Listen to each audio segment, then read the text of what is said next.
Hello guys, स्वागत है आप सबका आपके अपने यूट्यूब चैनल पर। आज हम लोग पढ़ने वाले हैं फिजिक्स में। तो ये क्लास फिजिक्स की है, क्लास 9-10 के बच्चों के लिए। इस क्लास में हम लोग प्रकाश पढ़ने वाले हैं। प्रकाश की एक क्लास हो चुकी है और ये प्रकाश की दूसरी क्लास है। जिन लोगों ने प्रकाश की पहली क्लास नहीं ली है वो लोग कृपया जाके पहले पहली क्लास देखें, तभी ये वाली क्लास आपको सही से समझ में आएगी। तो आज हम लोग पढ़ने वाले हैं अवतल दर्पण का मुख्य फोकस के बारे में जानकारी करेंगे। पिछली क्लास में हम लोगों ने दर्पण देखे थे, समतल और गोली दर्पण। आज हम देखने वाले हैं कि जो गोली दर्पण हमारा एक है अवतल दर्पण, उसका मुख्य फोकस क्या है और कहाँ पे बनेगा, इन सब के बारे में जानकारी लेंगे। पिछली क्लास में हम लोगों ने ये सारे नाम डिस्कस किए थे कि क्या होता है मुख्य फोकस, क्या होता है फोकस दूरी, क्या होता है वक्रता त्रिज्या, क्या होता है मुख्य अक्ष, क्या होता है परावर्तक पृष्ठ का केंद्र यानी कि ध्रुव। ये सारी चीज़ें हम लोगों ने पिछले वाले वीडियो में डिस्कस की थी। तो इस वाले वीडियो में हम लोग देखने वाले हैं कि अवतल दर्पण का मुख्य फोकस। तो मुख्य फोकस तो तब जानेंगे हम अवतल दर्पण का जब हमको अवतल दर्पण पता होगा। क्या पता होगा? अवतल दर्पण। तो अवतल दर्पण क्या होता है? किनारों पे मोटा होता है और बीच में दबा हुआ होता है। क्या होता है? किनारों पे उभरा हुआ होता है और बीच में दबा हुआ होता है। कुछ इस प्रकार का होता है। ये साइड इसकी पॉलिश होती है। इसको हम ऐसे बना लेते हैं, इससे मालूम होगा कि ये साइड पॉलिश्ड है। पॉलिश मतलब ये यहाँ से अब पारदर्शी नहीं रह गया है, मतलब ये अपारदर्शी हो चुका है। अपारदर्शी का मतलब ये कि अगर कोई इसमें प्रकाश की किरण इधर से टकराएगी तो वो वापस हो जाएगी, ना कि इधर पार करके जाएगी। तब अब देखते हैं इसमें, ये इसका सेंटर हुआ। तो ये पिछली क्लास में हमने डिस्कस किया था कि ये जो बना हुआ है अवतल दर्पण, ये किसी एक गोले का पार्ट है। क्या है? एक पूरे गोले का पार्ट है। ये गोला ऐसे पूरा सा एक गोला होगा, उसका एक सेंटर भी होगा। मान लिया ये सेंटर यहाँ पे है, गोले का सेंटर, जो एक पूरा गोला ये बनेगा उसका ये सेंटर मान लिया हमने। तो इसी सेंटर से होते हुए हमने एक रेखा खींची, इसका नाम हमने दिया, क्या नाम दिया? मुख्य अक्ष। बिल्कुल सीधी रेखा एक हमने खींची, इसका हमने नाम दिया मुख्य अक्ष। ये हमारा क्या हुआ? मुख्य अक्ष। यहाँ पे हमारा है सेंटर, जो गोले का सेंटर था। किसका था? गोले का केंद्र था। उस गोले के केंद्र को हम लोग क्या कहते हैं? वक्रता केंद्र। क्या कहते हैं? वक्रता केंद्र। इसको हमने नाम दिया था कैपिटल सी। क्या नाम दिया था? Capital C. तो ये हमारा हो गया सी। अब उसके बाद में देखते हैं, जब ये गोली दर्पण जो हमारा अवतल दर्पण है, जहाँ से मुख्य अक्ष होते हुए जाएगा उसको हम लोग क्या कहते हैं? पी, यानी कि ध्रुव। ध्रुव क्या होता है? परावर्तक पृष्ठ जो ये हमारा है, जिससे किरण परावर्तित होगी टकरा के, उसका केंद्र। तो केंद्र ही सेंटर ही है ये, यहाँ से यहाँ तक के बीच का ये पॉइंट है। तो इसको कहते हैं हम ध्रुव, यानी कि परावर्तक पृष्ठ का केंद्र। इसको हम लोग पी से डिनोट करते हैं। इतना समझ में आ गया? अब देखते हैं कि मुख्य फोकस क्या होगा। पिछली क्लास में हम लोगों ने डिस्कस किया था कि यदि कोई रेखा नहीं कहेंगे, किरण कहेंगे, यदि कोई किरण मुख्य अक्ष के समांतर आते हुए टकराती है, किससे? हमारे अवतल दर्पण से। ये हमारा क्या है? अवतल दर्पण। तो देखते हैं, ये हमारा मुख्य अक्ष है, इसको हम लोग लिख लेते हैं अगर जिनको नहीं पता हो। मुख्य अक्ष क्या है? ये हमारा ये मुख्य अक्ष है। ये जो पूरी लाइन खींची हुई ये हमारा मुख्य अक्ष है। अब इसी मुख्य अक्ष के समांतर यदि कोई किरण आती हुई दर्पण से टकराती है तो वो कहाँ से वापस होके जाएगी? क्योंकि ये हमारा दर्पण है तो इसे टकरा के वापस जाएगी, परावर्तित तो होगी क्योंकि ये दर्पण है। तो ये कुछ इस प्रकार से परावर्तित होगी। क्या होगी? किरण परावर्तित होगी। ये इस दिशा में ऐसे जाएगी। मान लिया यहाँ कोई हमारा लाइट का सोर्स है जिससे ये किरण आ रही है और यहाँ दर्पण से टकराने के बाद में ऐसे परावर्तित हो जाएगी। तो हम लोगों ने देखा था कि जब टकराने के बाद में मुख्य अक्ष से जहाँ से गुजरती है, या फिर इस दूसरे शब्दों में कहें कि मुख्य अक्ष को परावर्तित किरण जिस बिंदु पे काटती है, उस बिंदु को हम लोग क्या कहते हैं? कैपिटल एफ, कैपिटल यानी कि एफ, कैपिटल एफ यानी कि मुख्य फोकस, मुख्य फोकस क्या कहते हैं, मुख्य फोकस। तो ये हमारा हो गया कैपिटल एफ, मुख्य फोकस। अब एक बात और ध्यान देने वाली है जो कि सिंपल सी है, वो बता देते हैं कि ये हमारा वक्रता केंद्र से लेकर के ध्रुव, पी यानी कि ध्रुव, ध्रुव तक के बीच की दूरी, यहाँ से लेकर के यहाँ तक की दूरी, इसको हम लोग कहते हैं वक्रता त्रिज्या। क्योंकि अगर ये पूरा गोला रहा होगा, एक जो हमारा दर्पण है ये पहले पूरा कोई गोला रहा होगा, और अगर वक्रता का केंद्र उसका केंद्र है, तो केंद्र से गोले की परिधि तक की दूरी को हम लोग त्रिज्या कहते हैं। तो बाद में अगर जब ये दर्पण हो जाएगा हमारा, एक उसका कटा हुआ एक भाग होगा गोले का, तो ये हमारा वक्रता त्रिज्या कहलाएगी। क्या कहलाएगी? वक्रता त्रिज्या। आप देख लेते हैं फिर से एक बार कि मुख्य अक्ष के समांतर चलने वाली प्रकाश किरण जब दर्पण से टकराती है और टकराने के बाद में परावर्तित होने के पश्चात मुख्य अक्ष से जहाँ भी ये प्रतिच्छेदित होती है, साइंस की भाषा में कहे तो प्रतिच्छेदित होती है, तो उस बिंदु को हम क्या कहते हैं? मुख्य फोकस कहते हैं। ये हमारी मुख्य अक्ष के समांतर एक किरण आई है और ये दर्पण से टकराने के बाद में परावर्तित होती है, और परावर्तित होने के बाद में मुख्य अक्ष से जहाँ पर प्रतिच्छेदित होती है या जहाँ पर मुख्य अक्ष को काटती है, उस बिंदु को हम लोग मुख्य फोकस कहते हैं। इतनी बात समझ में आ गई होगी। तो अवतल दर्पण का मुख्य फोकस क्या होगा? समांतर आएगी एक किरण और जहाँ से वापस होगी वो जहाँ पर प्रतिच्छेदित करेगी वो हमारा मुख्य फोकस होगा। इतना समझ में आ गया होगा आप लोगों को। अब अगला हम देखते हैं उत्तल दर्पण का मुख्य फोकस। तो उत्तल दर्पण कैसे बनता है? उत्तल दर्पण होता है हमारा किनारों पे पतला और बीच में उभरा हुआ, कुछ इस प्रकार सा बनेगा। ये हमारा अवतल दर्पण के अपोजिट बनता है, मतलब किनारे इसके दबे हुए होंगे अंदर को। यहाँ से अगर देखें तो इससे ये किनारे दबे हुए अंदर को हैं, और जो बीच का पार्ट है ये उभरा हुआ है। तो अगर हमको उत्तल दर्पण की परिभाषा लिखनी आ जाए तो हम ऐसे लिखेंगे कि वो दर्पण जो किनारों से दबा हुआ और बीच से उठा हुआ होता है वो उत्तल दर्पण होता है। अब उत्तल दर्पण की भी एक साइड हम पॉलिश कर लेते हैं, दबी वाली साइड पॉलिश कर लेते हैं, तो ये हमारा बन जाएगा दर्पण। वैसे तो पारदर्शी था, लेकिन जब इसकी एक साइड पॉलिश हो गई तो ये एक दर्पण हो गया। अब ये क्या करेगा? लाइट को रिफ्लेक्ट करेगा। यहाँ से जो लाइट टकराएगी इससे, उसको ये रिफ्लेक्ट करेगा। रिफ्लेक्ट मतलब परावर्तित।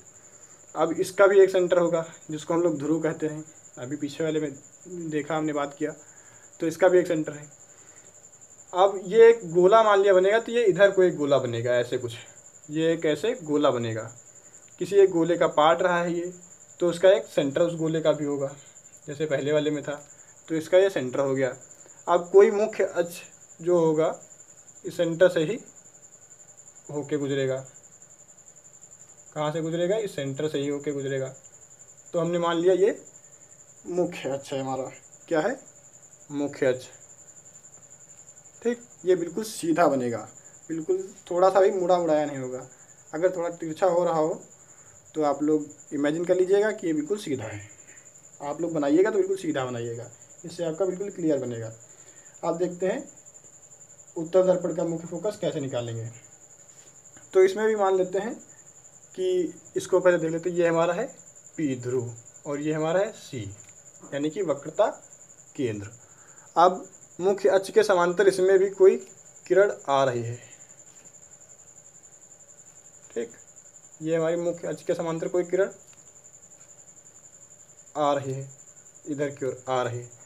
तो ये टकरा के सामने तो जाएगी नहीं, क्योंकि टकराने के बाद ये वापस ही होगी। अब ये वापस कहाँ से होगी? क्योंकि इसका झुकाव ऊपर की तरफ है, तो ये ऊपर से वापस जाएगी, कुछ ऐसे। समझ पा रहे हैं क्या बताने की कोशिश कर रहे हैं?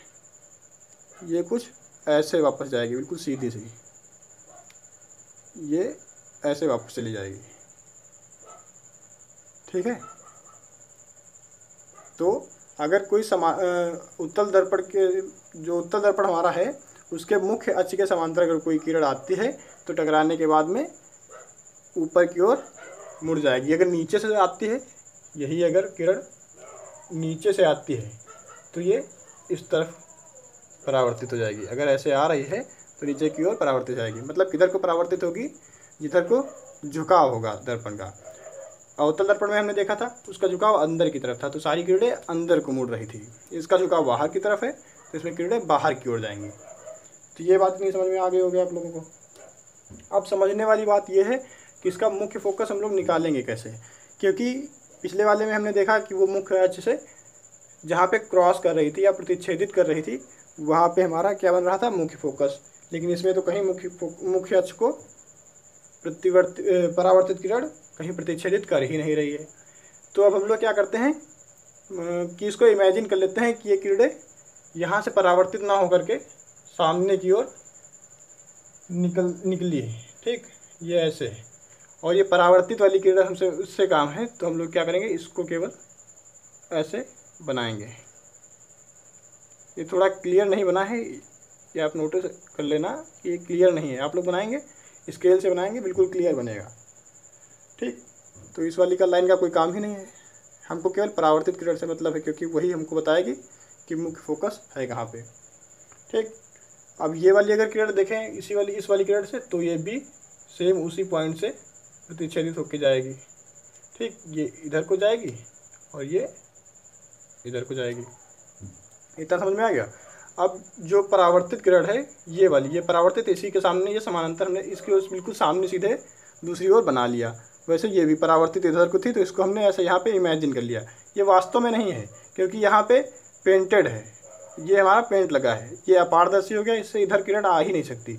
लेकिन हमने एज्यूम कर लिया कि ये इधर किरण आई है। मान लिया परावर्तित किरण ये जो है ये इधर आई है, क्योंकि ये परावर्तित किरण है, इसके बिल्कुल सीधे हमने खींच लिया। तो अब देखते हैं मुख्य अक्ष के जहाँ पे काटेगी, जिस पॉइंट पे काटेगी ये आभासी किरण, परावर्तित आभासी किरण मुख्य अक्ष को जहाँ पे काटेगी वो हमारा क्या कहलाएगा, मुख्य फोकस कहलाएगा। इतना आप लोगों को समझ में आ गया होगा। तो ये हमारा बन गया उत्तल दर्पण का मुख्य फोकस, यानी कि main focus of convex mirror. इतना समझ में आ गया। अब इसमें एक और समझने वाली बात है जो बहुत ही ज़्यादा इम्पोर्टेंट, क्योंकि उससे आप लगाएंगे आपके न्यूमेरिकल, और न्यूमेरिकल तो आने हैं। तो न्यूमेरिकल लगाने के लिए सबसे ज़रूरी बात यह है कि देखेंगे कि मुख्य फोकस से वक्रता त्रिज्या, मुख्य फोकस से वक्रता केंद्र के बीच की दूरी जो है वही मुख्य फोकस से ध्रुव के बीच की दूरी है। यानी कि ये ध्रुव से मुख्य फोकस के बीच की जितनी दूरी है उतनी दूरी मुख्य फोकस से वक्रता केंद्र के बीच की दूरी है। ये दोनों दूरी बराबर हैं। यहाँ इमेज में थोड़ा सही से बना नहीं है, अगर ये स्केल के थ्रू बनाया जाता तो ये बिल्कुल बीच सेंटर में यहाँ पे आता कुछ। तो ये बीच की दोनों दूरियाँ बराबर हैं, जितनी दूरी ये है उतनी दूरी ये भी है। ये आपको इमेजिन करके चलना है कि जितनी दूरी ध्रुव से मुख्य फोकस की है उतनी दूरी मुख्य फोकस से वक्रता केंद्र की है। तो देख लेते हैं कि C से F की जो दूरी है वो बराबर है F से P की दूरी के, यानी कि C से F की जितनी दूरी है उतनी दूरी F से P की है। अब C से F की दूरी को अब देखते हैं P से C के बीच की दूरी को क्या कहते हैं। तो P से C के बीच की दूरी को हम लोग कहते हैं वक्रता त्रिज्या। क्या कहते हैं, वक्रता त्रिज्या। ये हमने अभी पीछे बात की थी कि यहाँ P से C तक के बीच की दूरी को हम लोग क्या कहते हैं, वक्रता त्रिज्या। ये हमारी दूरी है तो इसको कहते हैं वक्रता त्रिज्या। और F से P के बीच की दूरी, जो मुख्य फोकस है उससे P यानी ध्रुव के बीच की दूरी जो है उसको कहते हैं फोकस दूरी। क्या कहते हैं, फोकस दूरी। ये हमारा क्या हो गया, फोकस दूरी। कौन सी, F से लेकर के P के बीच की दूरी, ये हमारा है मुख्य फोकस। और P से लेकर के C के बीच की दूरी जो है ये हमारी वक्रता त्रिज्या है। अब दूसरी बात हमने देखी कि C से F के बीच की जितनी दूरी है, C से F के बीच की जितनी दूरी है बराबर उतनी ही दूरी F से P के बीच में है, यहाँ से यहाँ तक। ये बात समझ में आ गई। तो इससे एक बात हमको और समझ में आएगी कि ये दोनों दूरियां जब अगर बराबर हैं तो यहाँ से यहाँ तक के बीच की दूरी यहाँ से यहाँ तक की दूरी के आधी होगी। यानी कि वक्रता त्रिज्या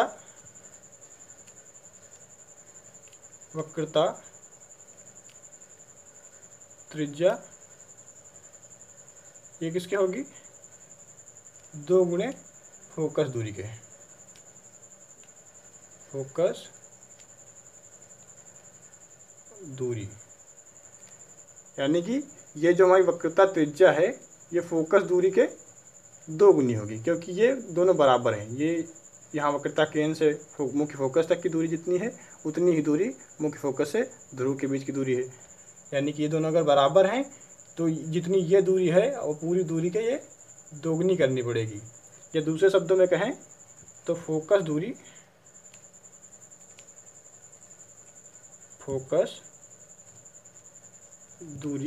यानी कि फोकस दूरी को हम लोग लिखते हैं स्मॉल एफ से। किसे लिखते हैं? स्मॉल एफ से। तो फोकस दूरी जो है, वक्रता त्रिज्या हमारा क्या है? वक्रता त्रिज्या को हमने पिछले वीडियो में बताया था, इसको कैपिटल आर लिखते हैं। तो वक्रता त्रिज्या की आधी हो जाएगी। फोकस दूरी क्या हो जाएगी? जो स्मॉल एफ है वो वक्रता त्रिज्या की आधी हो जाएगी। ये बात आप लोग नोट करके लिख लीजिएगा। ये आपका फॉर्मूला भी बन गया। तो जितने भी आपको अब लगाने होंगे न्यूमेरिकल, थोड़े बहुत इसी से लग जाएंगे। तो हम लोग ये देखते हैं एक न्यूमेरिकल एग्जाम्पल के थ्रू देख लेते हैं। ऐसे ही सिंपल देखते हैं। यदि वक्रता त्रिज्या, न्यूमेरिकल हम देखते हैं, न्यूमेरिकल मान लेते हैं। यदि वक्रता त्रिज्या कैपिटल आर 20 सेंटीमीटर है, 20 सेंटीमीटर है, तो फोकस दूरी कितनी होगी? बताओ। यदि वक्रता त्रिज्या यहाँ यानी कि ध्रुव से वक्रता केंद्र के बीच की दूरी 20 सेंटीमीटर है, तो मुख्य फोकस से ध्रुव के बीच की दूरी बताइए। दूसरे शब्दों में कहें तो वक्रता त्रिज्या यदि 20 सेंटीमीटर है तो फोकस दूरी ज्ञात करनी है। तो इसमें हम फोकस दूरी ज्ञात करने के लिए यही वाला रूल लगाएंगे, F बराबर R/2, स्मॉल f बराबर कैपिटल R/2। तो कैपिटल R हमारा कितना है? 20/2 डिवाइड कर देंगे, कितना आएगा? 10। कितना आएगा? 10 सेंटीमीटर। ये हमारा आ गया स्मॉल एफ यानी कि फोकस दूरी। इतना समझ में आ गया होगा आप लोगों को। चलिए आगे बढ़ते हैं। अब हम लोग देखते हैं प्रतिबिंब का बनना, कि प्रतिबिंब बनता कैसे है। प्रतिबिंब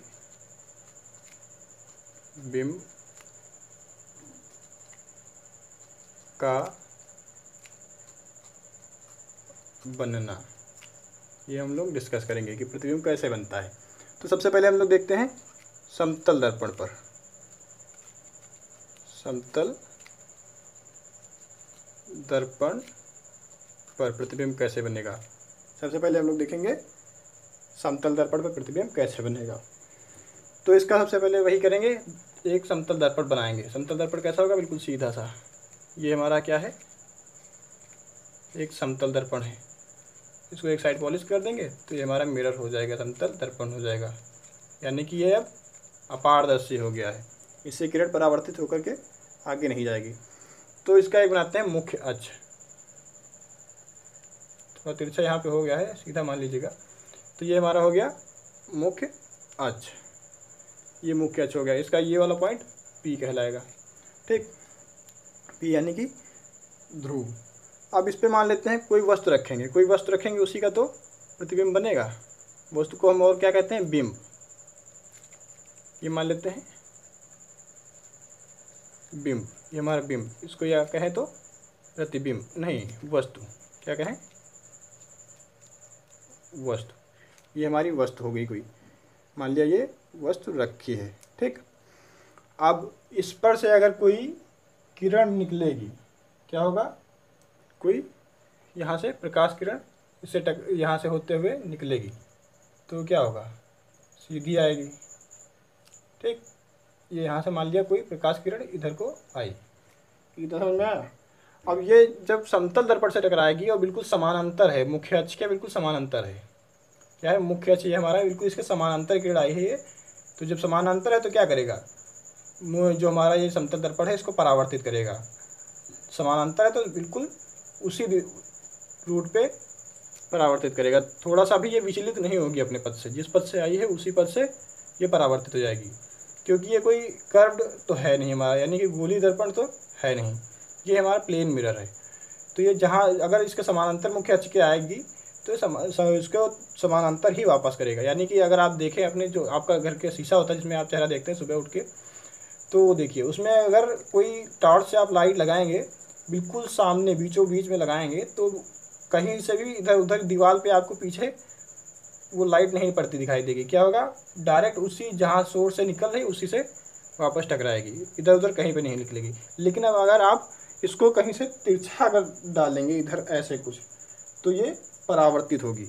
मान लेते हैं आपने वो टॉर्च ऐसे किया, थोड़ा मोड़ दिया, ठीक, आपने इसको कुछ ऐसे,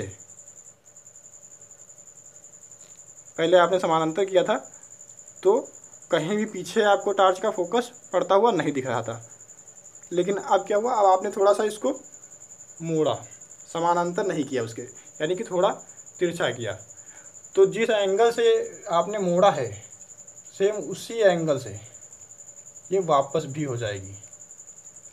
अब ये क्या होगा, अगर मान लीजिए यहाँ से आपका टॉर्च का सोर्स है, यहाँ से आप टॉर्च कर रहे हैं इसको, और पीछे आपके यहाँ पे दीवार है, तो यहाँ पे उसका फोकस पड़ना ऐसे दिखेगा आपको, ये इधर को परावर्तित होगी। लेकिन अगर आप समानांतर मुख्य अक्ष के करते हैं, टॉर्च का फोकस डालते हैं, तो कहीं पे भी पीछे दीवार पे इसका फोकस पड़ता हुआ नहीं दिखेगा। ये बात आप नोटिस करेंगे, क्योंकि ये उसी दिशा से वापस हो रही है, उसी दिशा से वापस हो रही है, बिल्कुल सेम उसी रूट पे, तो टॉर्च पे ही उसका फिर से लाइट जाएगी, उसका फोकस जाएगा। अब ये हुआ हमारा, ये हमने पहले वीडियो में डिस्कस किया था, इसको क्या कहते हैं, स्मॉल आई, यानी कि आपतन कोण। और ये वाला हमारा कोण क्या होगा, स्मॉल आर, यानी कि परावर्तन कोण। आप देखते हैं अब इसमें कहीं पे भी ये मुख्य अक्ष को परावर्तित किरण कहीं पे भी क्रॉस नहीं कर रही है। परावर्तित किरण क्या है, कहीं पे भी क्रॉस नहीं कर रही है। कहीं क्रॉस कर रही है, अगर क्रॉस नहीं कर रही है तो क्या होगा, मुख्य फोकस हमारा कहीं पे भी बनेगा भी नहीं। अगर क्रॉस नहीं करेगी तो मुख्य फोकस कहीं पे नहीं बनेगा। तो अगर मुख्य फोकस कहीं पे बनेगा नहीं तो हमारा फिर उसका प्रतिबिंब भी नहीं बनेगा। तो इसके लिए प्रतिबिंब कैसे बनेगा समतल दर्पण में, मान लेते हैं कोई किरण आगे निकल गई, ऐसे क्या हुआ, ऐसे आगे निकल गई, ठीक, ये हमारा आभास किया हमने या मान लिया, कल्पना कर ली कि ये किरण आगे निकल गई। वैसे निकलेगी नहीं, लेकिन हमने कल्पना कर ली कि ये किरण आगे निकल गई। और ये परावर्तित किरण का भी हमने ऐसे आभास कर लिया कि ये कुछ ऐसे यहाँ पे टकराएगी जाके, ये हमने इसका भी एज्यूम कर लिया। ये किरणें हमारी, ये आपतित किरण हमारी, और ये परावर्तित वाली किरण को आगे हमने ऐसे बढ़ा के कल्पना कर ली कि आगे ऐसे जाएगी। तो जिस बिंदु पे ये काटेगी, दोनों किरणें, आपतित किरण और परावर्तित किरण जहाँ पे काटेंगी वहाँ पे क्या बनेगा, हमारा प्रतिबिंब बनेगा। यहाँ पे अगर इसको काट रही हैं तो यहाँ पे प्रतिबिंब बनेगा। अब यहाँ से यहाँ तक की दूरी जितनी है सेम उतनी दूरी यहाँ से यहाँ तक की बनेगी। मतलब वस्तु से दर्पण के बीच की जितनी दूरी है उतनी ही दर्पण से प्रतिबिंब के बीच की दूरी बनेगी। दूसरी बात, प्रतिबिंब हमारा क्या बनना है, सीधा बनना है। जैसे अगर ये रखा है हमारा बिंब या कोई वस्तु रखी है तो उसका प्रतिबिंब भी सीधा बन रहा है, समान आकार का बनेगा। जितना ऊंचा ये है, जितना बड़ा ये है, उतना बड़ा ये भी बनेगा, उतना ही ऊंचा ये भी बनेगा, क्योंकि ये उसी के आगे काल्पनिक रेखा है। तो हमने नोट की पहली बात क्या है, प्रतिबिंब क्या बनेगा, आभासी बनेगा। आभासी देख लीजिएगा हिंदी में अगर कोई मिस्टेक हो। आभासी, आभासी कहे तो काल्पनिक, क्या बनेगा, काल्पनिक। ये एक बात हमने नोटिस की, क्योंकि यहाँ डायरेक्ट कोई किरण आ नहीं रही है, लेकिन हमने उसको एज्यूम कर लिया है, यानी कि कल्पना कर ली है हमने कि इधर किरण आ रही है, तो क्या हो गया, हमारा काल्पनिक बन गया। दूसरी बात क्या है, दूसरी बात सीधा बनेगा। क्या बनेगा, सीधा बनेगा। ये क्या हुआ, जैसा ये रखा हुआ है सेम वैसे ही ये ऊपर की ओर ही बना है, तो ये सीधा बना है। और ये सदैव सीधा बनेगा। कैसे? सदैव। अगर प्लेन मिरर पे बन रहा है तो सदैव सीधा ही बनेगा। ये बात नोटिस करके रख लेना कि अगर कोई हमारा प्रतिबिंब प्लेन मिरर पे बन रहा है यानी कि समतल दर्पण पे बन रहा है तो सदैव सीधा ही बनेगा और हमेशा आभासी भी होगा। ये सदैव आभासी होगा, कभी भी इसका ये कैरेक्टर बदलेगा नहीं, ये सदैव आभासी होगा और सदैव सीधा होगा। आकार में वस्तु के समान होगा। क्या होगा? वस्तु के समान आकार होगा। जितनी बड़ी हमारी वस्तु है उतना बड़ा प्रतिबिंब भी बनेगा। चौथा पॉइंट देख लेते हैं। चौथा क्या है? समान दूरी पे बनेगा। नीचे दिख रहा है आप लोगों को? समान दूरी पे क्या बनेगा? समान दूरी पे। जितनी दूर पे वस्तु रखी है दर्पण से जितनी दूर पे वस्तु रखी है, दर्पण के पीछे प्रतिबिंब भी दर्पण से उतनी ही दूरी पे बनेगा। मतलब ये दर्पण, ये वस्तु से दर्पण के बीच की जितनी दूरी है उतनी ही दर्पण से प्रतिबिंब के बीच की दूरी होगी। ये दूरी समान होगी। तो ये हमने सीख लिया कि समतल दर्पण में प्रतिबिंब कैसे बनता है। अब दूसरा देखते हैं, गोलीय दर्पण। गोलीय दर्पण में प्रतिबिंब का बनना। गोलीय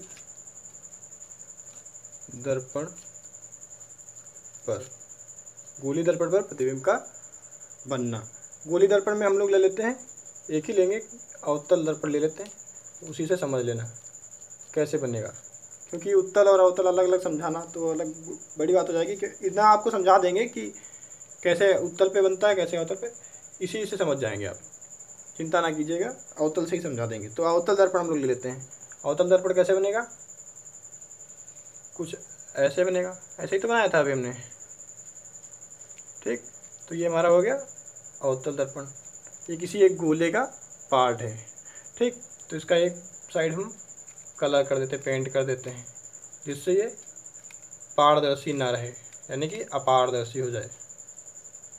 अब इससे कोई भी किरण टकराएगी तो वो रिफ्लेक्ट होगी, ना कि पार करके जाएगी। इतना समझ में आएगा? अब ये देखते हैं, इसका कोई एक सेंटर होगा जिसको हम वक्रता केंद्र कहते हैं। इससे होते हुए हमारा मुख्य अक्ष आएगा। क्या आएगा? मुख्य अक्ष आएगा, जो बिल्कुल सीधा होगा। मुख्य अक्ष जहाँ से होते हुए निकलेगा वो हमारा क्या होगा? ध्रुव। ये हमारा क्या हुआ? सेंटर, ठीक। इतना समझ में आ गया होगा आप लोगों को। अब देखते हैं, कोई वस्तु मान लिया हमने यहाँ पे कोई वस्तु रखी। क्या है? ये वस्तु हमने कोई रखी। अब देखते हैं, इसके समांतर अगर कोई किरण निकलती है, यहाँ से इसके समांतर यदि कोई किरण इस ओर आती है, ठीक, तो परावर्तित होके वापस आएगी। कहाँ से आएगी? अभी हमने बात की थी, ये मुख्य फोकस से परावर्तित होगी। कहाँ से? मुख्य फोकस से, कैपिटल F से। ये परावर्तित होकर कहाँ से जाएगी? मुख्य फोकस से। पिछले वीडियो में हमने बात अभी की थी इस बात की कि कैसे परावर्तित होगी। अब दूसरी किरण ले लेते हैं, ये इधर को जाएगी, ठीक। अब दूसरी किरण ले लेते हैं जो ऐसे यहाँ से वस्तु से होते हुए वक्रता केंद्र से होते हुए जाएगी। कहाँ से? वक्रता केंद्र से होते हुए दर्पण तक आएगी। ये मान लिया हमने एक दूसरी किरण है जो आ रही दर्पण की ओर, ठीक। ये आ रही, तो ये कहाँ से होते हुए आएगी? वक्रता केंद्र से होते हुए आएगी। अब ये देखना, ये आपतित किरण पहले वाली समांतर किरण की जो परावर्तित किरण है उससे जहाँ भी टकराएगी वहाँ पे हमारा क्या बनेगा? प्रतिबिंब बनेगा। क्या बनेगा? प्रतिबिंब बनेगा। फिर से देख लेते हैं, मुख्य अक्ष के समांतर एक जो वस्तु से होती हुई किरण आ रही है वो दर्पण से टकराने के बाद में मुख्य फोकस से होते हुए परावर्तित हो जाएगी, ठीक। दूसरी एक किरण ले लेते हैं जो वक्रता केंद्र से होते हुए दर्पण की ओर आ रही है। ये दोनों किरणें जहाँ पे टकराएंगी या एक दूसरे को जहाँ पे भी प्रतिच्छेदित करेंगी वहाँ पे उसका प्रतिबिंब बन जाएगा। अब ये उल्टा क्यों बना है? क्योंकि ये मुख्य अक्ष से नीचे की ओर बना है। अगर ये मुख्य अक्ष के ऊपर बनता तो ये सीधा होता, लेकिन ये मुख्य अक्ष के नीचे बना है तो ये उल्टा बनेगा। इतनी बात नोटिस करने वाली है। इतना आप लोगों को समझ में आ गया होगा। अब देखते हैं इसमें क्या है। पहले वाले में इधर हमने कल्पना की थी कि इधर हो सकता है, लेकिन यहाँ पे कल्पना नहीं करनी, क्योंकि यहाँ पे एग्जैक्ट है, वास्तव में यहाँ पे है। तो यहाँ पे क्या बनेगा? प्रतिबिंब वास्तविक बनेगा। वास्तविक प्रतिबिंब यहाँ पे क्या बनेगा? वास्तविक प्रतिबिंब बनेगा। ठीक, कहाँ पे? जहाँ पे दोनों किरणें टकराएंगी, आपस में एक दूसरे को प्रतिच्छेदित करेंगी। अब दूसरा देखते हैं, यहाँ तक दिख रहा है आप लोगों को? ठीक, दूसरा देखते हैं क्या पॉइंट होगा। प्रतिबिंब उल्टा बनेगा। क्या बनेगा? प्रतिबिंब उल्टा बनेगा, और ये सदैव उल्टा बनेगा, क्योंकि जो वास्तविक प्रतिबिंब होगा वो सदैव उल्टा ही बनेगा। जो वास्तविक प्रतिबिंब होगा ये सदैव उल्टा ही बनेगा। इसकी एक खासियत और है, क्योंकि ये दर्पण से पहले बनना है, यानी कि वास्तविक प्रतिबिंब है। वास्तविक प्रतिबिंब पर्दे पर उतारे जा सकते हैं। पर्दा जानते होंगे आप? तो पर्दे पर उतारे जा सकते हैं, उतारे जा सकते हैं। जबकि आभासी प्रतिबिंब क्या था? जो इधर बन रहे थे उनको हम पर्दे पर उतार नहीं सकते, क्योंकि हमने उसको खुद एज्यूम किया है। वास्तव में तो है नहीं वो, उसको हमने एज्यूम किया है। और ये वाला क्या है? वास्तविक प्रतिबिंब है, तो इसको हम पर्दे पर उतार सकते हैं, और ये दर्पण से पहले भी बनना है। लेकिन इसमें दूसरी बात क्या है कि ये उल्टा बनता है, सदैव उल्टा बनेगा। ये सदैव ही उल्टा बनेगा। ठीक, ये बात आप याद रखना, क्योंकि ये जो किरणें टकराएंगी सदैव मुख्य अक्ष से नीचे ही टकराएंगी, और अगर नीचे टकराएंगी तो प्रतिबिंब भी मुख्य अक्ष के नीचे की ओर ही बनेगा, और नीचे की ओर बनेगा तो उल्टा ही बनेगा। नॉर्मल सी बात है। अब अगली और सबसे महत्वपूर्ण बात देखते हैं क्या है कि किरण आरेख कैसे बनेगा। जो भी हम लोग किरण आरेख बना रहे थे, कहीं से भी गुजार दे रहे थे किरण, कहीं से भी उसको परावर्तित कर दे रहे थे, तो ये समझना है हमको कि किरण आरेख बनेगा कैसे।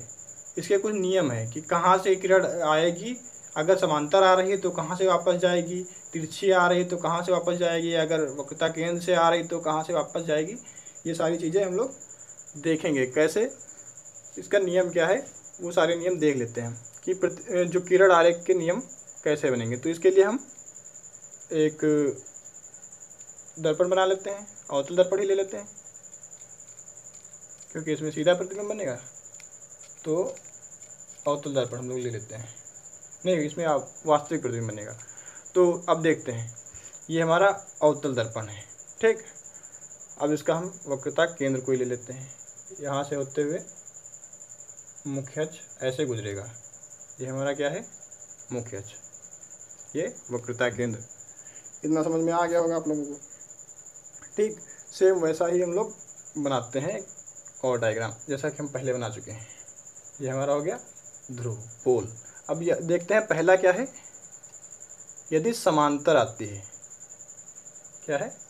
यदि मुख्य अक्ष के समांतर कोई किरण आती है, बिल्कुल सीधी सी, थोड़ा यहाँ पे मुड़ी मुड़ी सी लग रही, लेकिन आप सीधा बनाइएगा स्केल से। यदि किरण मुख्य अक्ष के समांतर आ रही है तो वो सदैव मुख्य फोकस से होकर गुजरेगी। कहाँ से? मुख्य फोकस, जो कि सी और पी के बीच का है, यानी कि वक्रता त्रिज्या का आधा होता है फोकस दूरी। तो आधा अगर फोकस दूरी है तो ये मुख्य फोकस कहाँ? बीचों बीच में बनेगा। अब देखते हैं, ये किरण आ रही है मुख्य अक्ष के समांतर, ये हमारा है मुख्य अक्ष, और ये किरण आ रही है कहीं से भी, किसी सोर्स से ये किरण आ रही है। अब ये दर्पण से टकराएगी तो सदैव कहाँ से वापस जाएगी? सदैव हमारे मुख्य फोकस से ही होकर वापस जाएगी। ये नोट करने वाली बात है कि यदि कोई भी किरण मुख्य अक्ष के समांतर आती है तो दर्पण से टकराने के बाद में सदैव मुख्य फोकस से ही होकर जाएगी। अब दूसरा देख लेते हैं क्या है। इसको आप लिखना चाहें लिख लें कि यदि कोई किरण मुख्य अक्ष के समांतर आती है तो वो दर्पण से टकराने के बाद में सदैव मुख्य फोकस से होकर ही जाएगी। अब दूसरा प्रतिबिंब एक बना लेते हैं, दूसरा नियम समझने के लिए। ऐसे ही सेम मान लिया ये हमारा प्रतिबिंब है, ये प्रतिबिंब नहीं, ये हमारा दर्पण है, इसका भी कोई वक्रता केंद्र है, इससे हमने मुख्य अक्ष खींच लिया, ये हमारा हो गया वक्रता केंद्र। अब देखते हैं क्या है। अब यदि कोई किरण, अब इसमें देख पहले ये बना लेते हैं मुख्य फोकस, ये हमारा हो गया मुख्य फोकस और ये हमारा पोल यानी कि ध्रुव। अब कोई किरण यदि मुख्य फोकस से होकर गुजरती है, मान लिया यहाँ से कोई किरण आ रही है ऐसे, और ये यहाँ आई, ये मुख्य फोकस से होते हुए किरण दर्पण से टकराती है। क्या होता है, इधर से आ रही है किरण और ये मुख्य फोकस से होते हुए जाती है, तो अब इसका झुकाव इधर की ओर है, बाहर की ओर, तो ये कहाँ जाएगा, ये टकराकर बाहर की ओर ही परावर्तित हो जाएगी किरण। क्या होगा कि यदि कोई किरण मुख्य फोकस से होती हुई आती है तो परावर्तित किरण समानांतर होगी, ये बिल्कुल इसके समांतर होगी, थोड़ी तिरछा बन गई थी, तो ये मुख्य अक्ष के बिल्कुल समानांतर होगी। क्या होगी, बिल्कुल समानांतर होगी, ये बात नोटिस करनी। पहले क्या था, अगर समानांतर किरण आ रही है तो मुख्य फोकस से होते हुए जाएगी, यदि मुख्य फोकस से होते हुए आ रही है तो क्या होगी, मुख्य अक्ष के समांतर जाएगी, बिल्कुल उसका अपोजिट है, इसीलिए मैंने इसको मिटाया नहीं, उसी में बताया। आप लोग फिर से देखिए, अगर मुख्य अक्ष के समानांतर कोई किरण आ रही है तो वापस कहाँ से जाएगी, मुख्य फोकस से होते हुए जाएगी। दूसरे वाला है, यदि कोई किरण मुख्य फोकस से होते हुए आ रही है तो वापस कहाँ से जाएगी, मुख्य अक्ष के समांतर वापस होते हुए जाएगी। दो हमने समझ लिए। अब तीसरा क्या है, तीसरा ले लेते हैं। अवतल दर्पण का किरण आरेख तीसरा बनेगा। पहले अवतल दर्पण ले लेते हैं। ये हमारा अवतल दर्पण है, इसका एक साइड पेंटेड है पहले की तरह, ये एक साइड पेंटेड है। अब इसमें हम बनाते हैं कोई एक सेंटर ऑफ कर्वेचर यानी कि वक्रता केंद्र, वक्रता केंद्र हो गया ये हमारा, ठीक, और ये हमारा हो गया पोल। अब यदि कोई किरण, यदि कोई किरण वक्रता केंद्र से होते हुए आती है, क्या होता है कि मान लीजिए कि कोई किरण है जो वक्रता केंद्र से होते हुए आ रही है, ठीक, मान लीजिए यहाँ पे कोई लाइट का सोर्स है, ठीक, यहाँ से कोई किरण आ रही है किस ओर, दर्पण की ओर, कहाँ से होते हुए, वक्रता केंद्र से होते हुए, तो ये वापस कहाँ से जाएगी, इसका टकरा के वापस जाना कहाँ पे होगा। आप लोग कुछ इमेज को देख के एज्यूम कर पा रहे हैं या कुछ कल्पना कर पा रहे हैं कि कहाँ से वापस जाएगी। अभी हमने एक देखा था सबसे पहले समतल दर्पण का किरण आरेख, तो उसमें प्रतिबिंब का बनना हमने देखा था। तो समतल दर्पण में क्या था कि अगर कोई किरण मुख्य अक्ष के समांतर आ रही है तो वो समांतर ही वापस हो जाएगी उसी रूट से। लेकिन यहाँ पे अवतल दर्पण में क्या है कि यदि कोई किरण मुख्य अक्ष के समांतर नहीं, यहाँ पे अगर कोई किरण वक्रता केंद्र के से होते हुए आ रही है तो वक्रता केंद्र से ही होते हुए वापस भी चली जाएगी। अगर ये ऐसे आ रही है वक्रता केंद्र से होते हुए तो ये ऐसे ही वापस भी चली जाएगी। समझ रहे हैं हम क्या कहने की कोशिश कर रहे हैं, ये बिल्कुल सीधी रहेगी। ये यहाँ से अगर ऐसे आई है तो ऐसे वापस भी हो जाएगी यहाँ से, सेम उसी रूट से।